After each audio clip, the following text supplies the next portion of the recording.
let me in the kitchen. She's over here, by the way. Say hi, Mom. She would let me, you know, get in the kitchen by myself. I started. It's really, really young. So the book has a lot of stories.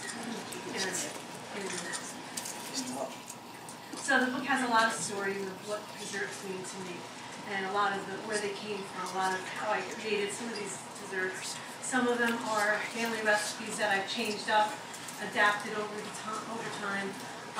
For me, food has, you know, when you hear a song and it brings you back to a special place. You know what you were thinking, you know what you were feeling, you know who you were with. Well, guess what? Food does that for me. Desserts mostly, but also other foods as well.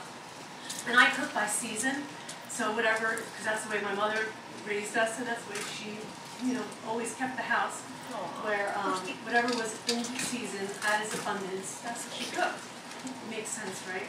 She had a garden her whole life, still does. She's still, God bless her, 77 years old, and she's still, sorry Mom, 77 years old and she still works her garden and still gets fresh produce, still has her vegetables. And so when we had fresh figs, she made desserts with figs. And so it made sense for me to start and do my desserts that way as well. Because whenever you have something that's in abundance, best to use it when it's freshest. You don't need to add a lot of extra stuff to it. And so we're upon, you know, fall now.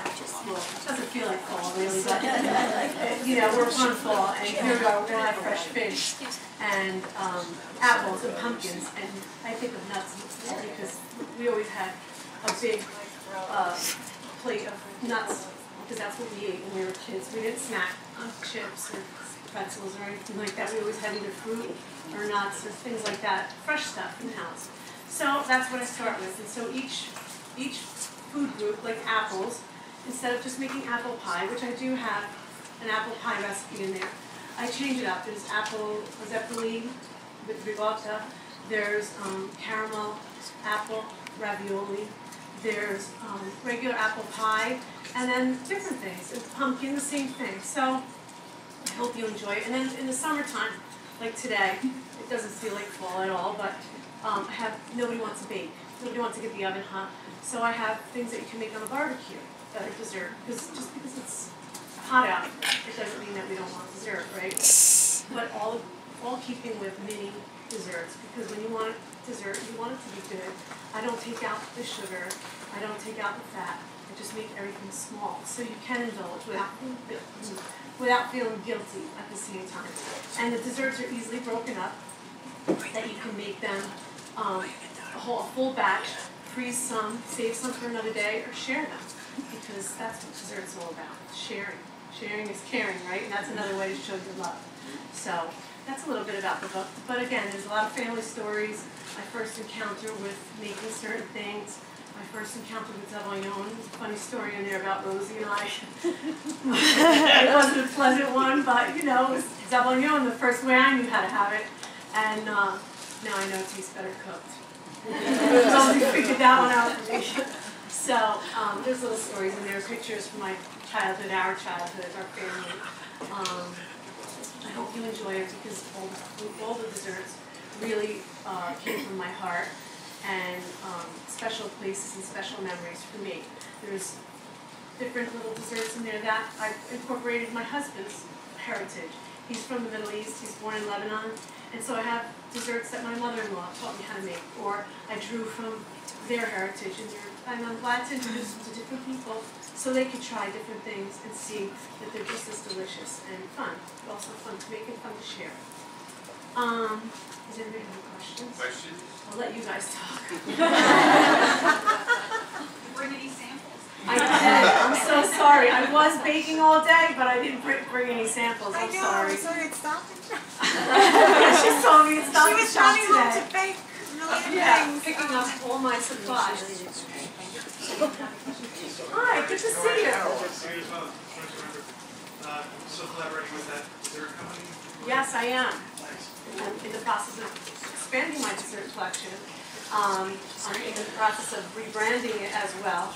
to make it available for retail. Because so right now it's been all on for mail order through my website, but to take it to the next level, which so many people have been asking, and I'm thrilled to be able to do that and change it up, but it takes time. So now I'm in the process of rebranding it for retail.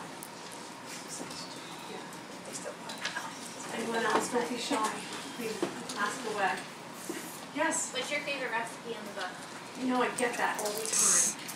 It's like asking which one of your children should be. I have a favorite on certain days. No, I don't. No, I think that anything with lemon, I really love lemons. One that has really big sentimental value for me in this book is Figs in a Basket, and you'll read the story. It talks about the day that Rich and I got engaged and how proud my father was of this fig tree. We shared the figs, the bounty that year with my in-laws. And it talks a little bit about that, and so the Figs in the Basket is a tribute to that day. So that has a lot of sentimental value. But I think I do have a lot of lemon recipes in here. So there's a lemon tiramisu. I call it Capri because I was taken and so impressed with the lemons in Capri. They're this big. And there's a picture in there to show you. They're huge. They're like watermelons or grapefruit. There's lemon cheesecake. And again, I want to remind you, they're all pretty much this big. So you can indulge, you get packed with flavor, indulgence, you feel like you're having dessert. It's not like you're eating something and feeling like, what did I just eat that for? It was wasting my time, a waste of calories. And you go for something else. They are really indulgent and you feel satisfied after you had one. And I want you to know that I have the recipes, a lot of them are Big Brother approved. A lot of them are, and you know, when you grow up in a household with brothers and a sister, you know, everyone gets to taste everything and tell you their full, honest opinion. Like, don't ever make that again. Make more of those. They were great. So you get a lot of that. So I'll have you know that they've all been tested over and over and over again, and I have the hips to prove it. I'm trying to like whittle down now because that's all I've been doing in my house for the past year is testing and retesting recipes. Anyone else? Any questions? Yes, hi. How long did it take you to compile this book? Like, is there like how do you start? How do you start to Well, Denise? Yes. Yeah, hi. How you doing? Good to see you. It took me a while to, what I started with was my favorite flavors, like chocolate hazelnut and lemon, of course, and things like peanut butter and jelly. You know, I didn't have that really growing up, peanut butter and jelly. We had eggplant parmesan sandwiches for lunch, you know. And so when I finally did have a peanut butter and jelly sandwich, there were no crust cut off, that's for sure. And I was like, this isn't lunch, this is dessert. So I made something like that in my book that are little peanut butter and jelly cakes. And it's peanut butter buttercream with a jelly and a white cake. And so it's a lot of things from my childhood, and I went with that. Again, I started with the seasons because that's the way I love to cook, and that's the way most people that take advantage of what's around you, especially from the garden state, and made things like that. What do you think of when you're in fall? What do you think of in the winter months? You kind of want something cozy and decadent, you know? So there's cheesecakes, there's a lot of peanut butter stuff. I just love peanut butter. Chocolate, of course, during February. You know, every time February comes around, that's what you're thinking of. So, and I have some difficult desserts, but then very easy. They start with very easy, and they get a little bit more difficult as they go. And I try to also start with a base, like apples, for instance, and expand on it from there. So, but it did take me a full year to test and retest and develop a lot of these recipes. Thank you. Anybody else? I can tell you she was really working hard too. Yeah, every time I call.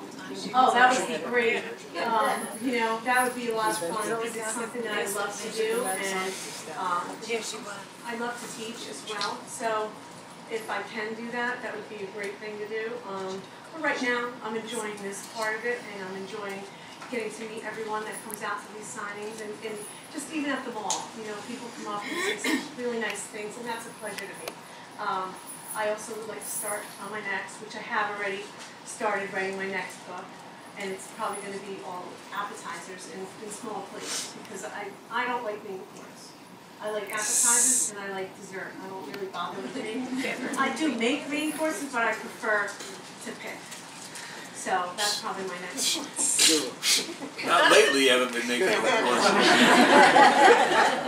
Yeah, we've Be been having a honest lot of here. desserts in our house.